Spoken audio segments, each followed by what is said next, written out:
And here we are. I think we are live. Meeting is streaming live on. Yay! Technology. Technology for me is always. I always have to learn where I'm live, where I'm not, where I am live exactly. So hi guys. I'm gonna watch on my phone. I'm gonna watch on my computer. I want to say a big welcome to Lucia. This is Christina, and she's joining me this evening with this live. Welcome, Lucia. Thank you, Christina, for having me. Thank you for accepting my invitation. Thank you for inviting me. Before we go on with the lives, hold on. All right, here we go. Technology. Hi, Anna. First of all, I would love to ask you to introduce yourself. Who are you? What are you doing?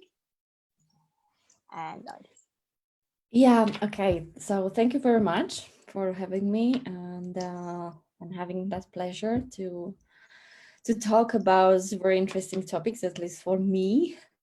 So I work as a coach. I am really focused on the mindset and I work as a hypnotherapist as well, and I am certified NLP master practitioner and timeline therapy practitioner as well. And I'm helping mainly women to overcome burnout, stress, anxiety, so they can really focus on achieving their goals and dreams in their lives. Yay, thank you for sharing. That's amazing because you are my ideal guest, because the topic of this evening is exactly burnout and anxiety and what exactly has to do this with self-love.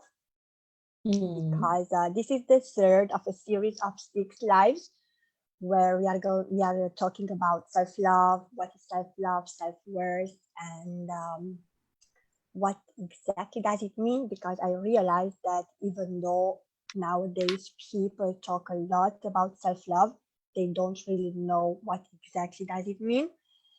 And I thought that it would be nice if we are elaborating a little bit. And that's why today's topic is anxiety and burnout. But before all, people pleasing. Because people pleasing is the root problem of stress, burnout, and anxiety. What do you think about this? Yes, I can agree that it can be one of the root causes or one of the things which can lead to the burnout or the stressful situations. And really it comes from wanting to be liked by many, to serve many, and in that circumstances we often forget about ourselves, what is important to us and who we are in our core. So actually all this really goes back into our core about our values and our true self in the end. Exactly. And being a people pleaser,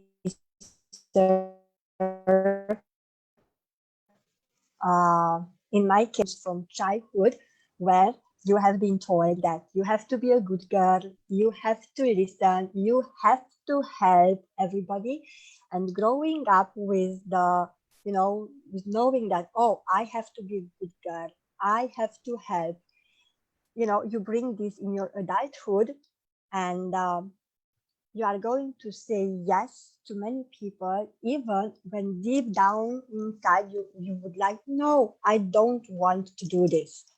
But because you are afraid that you are going to be rejected, you are not going to be loved, people will judge you, you will say yes anyway. So Yes. first thing is, I believe that to look on the trigger and what exactly caused let's say like this, that you became a people pleaser and how to heal that. Because you can heal your life, as Louise Hay said, so you can stop being a people pleaser. What can we advise on this? How can we stop being people pleasers? You said it very well. You started with a good advice, saying that really finding out who we are, and recognize our strengths as well. You know, because many times we focus so much on our weaknesses in our lives Yes, that this is you know that where I'm missing, or this is where I feel vulnerable, but we forget about the strengths. And focusing on that side of our life, or recognizing them, or maybe just resurfacing them back, because we all have those strengths. So it's just, you know, getting to know them again helps a lot to find that and root us, ground us in that knowing that we are enough, we are valued, we are loved. And in that sense, you know, then once you start recognize, when you start to be self-aware of all that strength we have, that power we have all within us, helps us to transcend that feeling of, you know, wanting to please people around us. Because in the end, once we are centered, we know our true self, we know the values, we know the strengths, we know everything about us, or we are on that path. Then, you know, through that, it's easier to help others, to serve others, and you can recognize what helps you and what doesn't help you. And you will see as well that some through people pleasing or doing something for others doesn't necessarily do good for the other person as well. exactly. That's what we Exactly. sometimes need to recognize and to self-reflect, that being that person, you know, who just wants to do good in lives of others, to self-reflect and to ask, like, what is really the reason behind it as well, and is it really serving the others, even though we are doing it from place of, you know, sometimes service, that it might be different for the other person as well. So we all live in different, you know, perspectives, in different reflections of realities. So everyone sees the world differently, and Exactly. it's good to have that awareness, to know that, and especially starting from self-awareness. So what I'm hearing you saying is that first of all, you have to be mindful. You have to have self-awareness, recognizing that, I am a people pleaser. So you have to admit it to yourself. Mhm. You have to focus on your strengths more rather than your weaknesses, because we tend to focus on what we are not good instead of focusing on what our skills and abilities and our strengths are.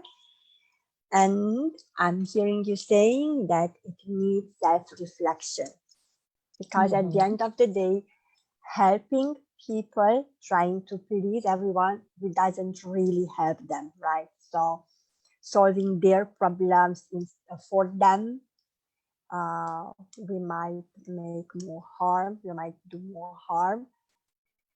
I've made some notes as well. I said that saying yes to everyone, at Mhm. some point you will act from from obligation. So you will feel that as an obligation, and you won't do it from consideration because you want to. You will feel obligated to do something, and this will affect your the, the delivery. So you will have a poor delivery. You will disappoint people. So Mhm. better saying no when you feel that you would like to say no and that you don't want to do it. Um, it Yeah. helps a lot. So there is again something what I would love to touch. It's setting boundaries. So I believe that self-love, self-respect is about setting boundaries. Mhm. Can you help me out a little bit? What do you think? What are the healthy boundaries? What we can set without hurting anybody's feeling, but on the same time respecting and honoring ourselves. So can you advise a little bit on how we can set these healthy boundaries? Well, um, Yes, the thing about boundaries is that we tend to think that it's again something against our values, and it's against, the society, because we want to be of service, as you said, and we want to help. Yes, sorry for interrupting because, oh, I'm not going to say no. I have to go to that coffee because she's going to be so upset. I don't want to go. I have to get dressed, but I'm going anyway. Oh, I don't want to do this, but then, oh, what should we think about me? So we are, really, this is what we are doing. We are always looking to others. Yes, that's true. That's true. We do that unconsciously many times. Also, Exactly. that it's kind of the habit we have developed, and from the place of serving, we forget that saying no, it can actually be also the positive way of approaching.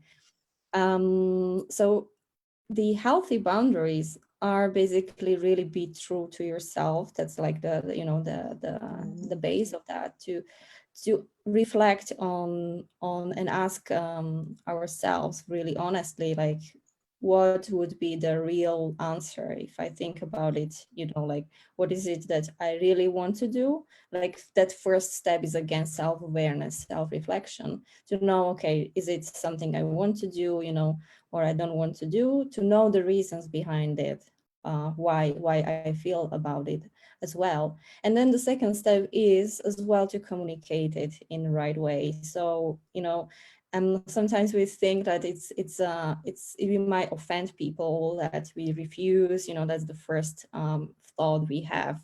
We sometimes like just project these things to other people, thinking like they will be, feeling bad, or they will reject us, or something in that case.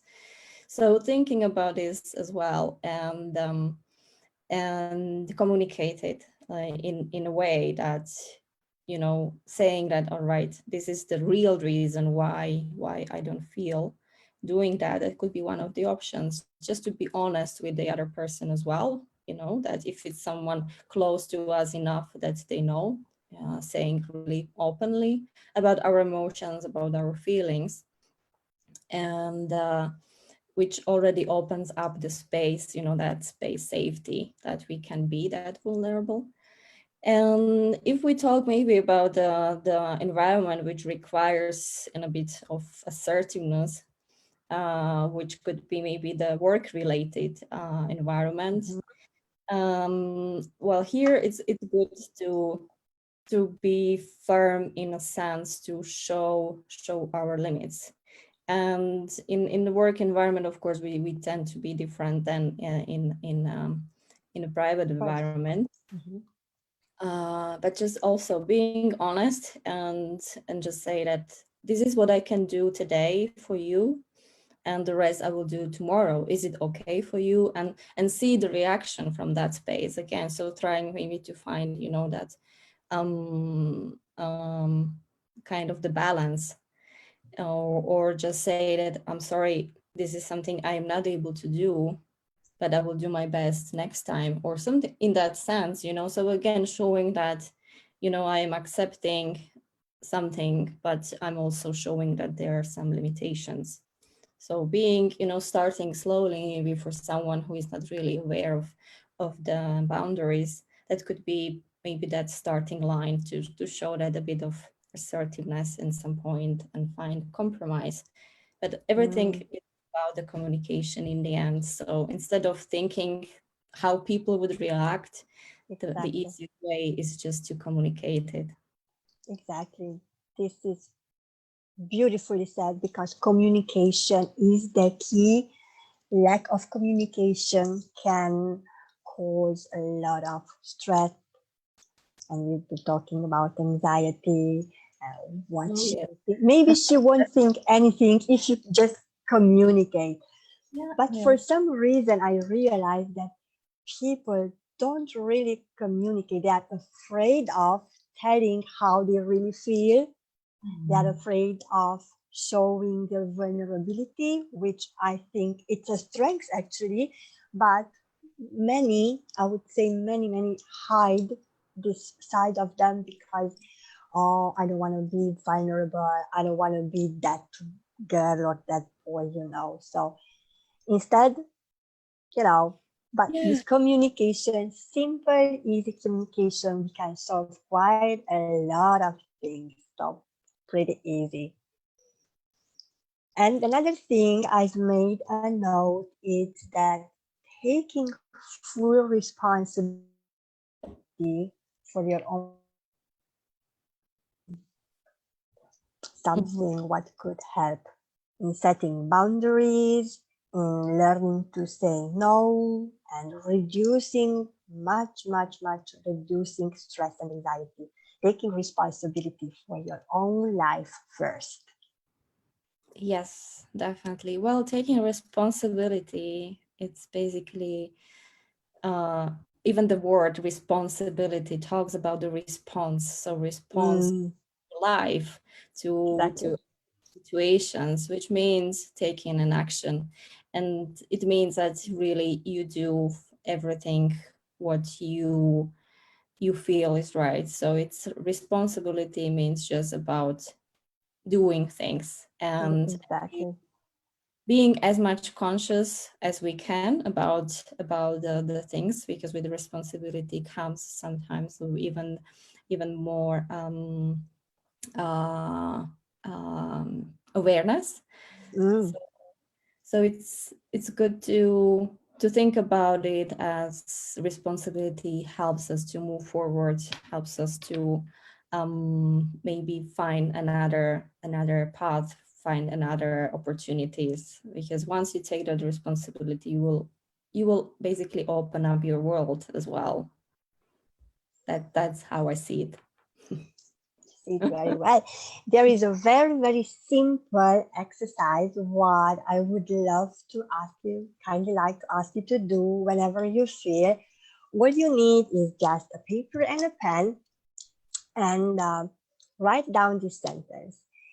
If I were only 1% more responsible for my health, relationships, whatever you would like to complete, then I would, and say what you would do. And I was just saying 1% more responsibility. You you will realize that only one tiny little step and one tiny little sentence can help you to move forward in setting these healthy boundaries, realizing, oh, this I I could do this and I should, because we are the should side, that's not good. So if I were only 1% more responsible for myself, for example, uh, or I would love only 1% more myself than I would, and finish the sentence. I love that exercise. Very nice. I have tons of sentences if I, oh my goodness. So try it out, guys. Yeah, that Hi, sounds guys. good. Thank you for watching. It was really nice talking to you. I hope we could help you a little bit trying to figure out what exactly people pleasing means, where is the root of people pleasing, and how you can overcome this. On the comments below, I'm going to ask you, Lucia, to put your website, or just tell us a little bit where we can find you if someone would love to contact you. Where you can find me? You can find me definitely here on Facebook. I have my business profile, LUCIA PAVLIKOVA Coaching, so you can get more information there. You can contact me, of course, anytime. Then I have my website, and yeah, on other social media as well, like Instagram or LinkedIn. I am also active and visible. I would kindly like to ask you that after the live, can you please put in the comments below your Instagram profile, your Facebook?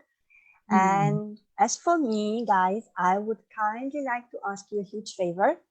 I am remodeling a little bit my program on self-love, the fly program, and I would like to ask your help, which means that I'm gonna put the survey in the comments below. If you would love to help me, I really appreciate if you just complete the survey. It only takes 3 minutes of your life and it would help me a lot. So you're gonna find that in the comments below as well. Give us some love, some likes if you are watching, if you are with us. I hope you enjoyed it. See you I next Thursday. I'm sure they. I will see you on next Thursday. I thank you very much, Lucia, for being with me today. I really, really appreciate and I'm so grateful to you. Thank you. Bye, guys. See you next Bye. time.